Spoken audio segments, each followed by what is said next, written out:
Interesi për të marrë vaksinat të grup moshës 0 deri në 18 vjeç në Shkodër për vitin e shkuar është realizuar në masën mbi 95%, duke shënuar nivelin më të lartë të viteve të fundit. Në përgjithësi, vaksinimi me vaksinat që i aplikojnë fëmijët e moshës 0 deri në 18 vjeç është pothuajse i njëjtë.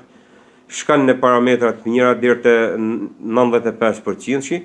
Ka raste që edhe i shtyjnë vaksinat, por në fund rëndësi ka që i bajnë. Pjesa më e mirë, 95% e familjarëve i realizojnë vaksinat e fëmijëve. Rritje ka shënuar edhe vaksinimi i vajzave të grup moshës 13 deri në 18 vjeç me vaksinën kundër HPV. Për vajzat normalisht e kanë në kalendarin e vaksinimit, ka pothuajse 4 vite, që nga viti 2021, që i aplikojnë vaksinën e human papilloma virus.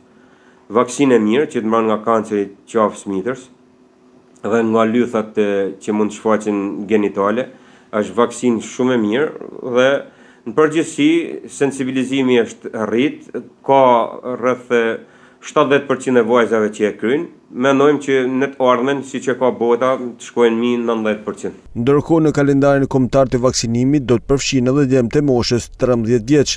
Po, nga janari fillon aplikimi edhe i djemve të moshës 18 vjeçare. Vaksinimi synon të forcojë mbrojtjen ndaj përhapjes së virusit dhe të garantojë shëndet më të mirë për brezat e ri.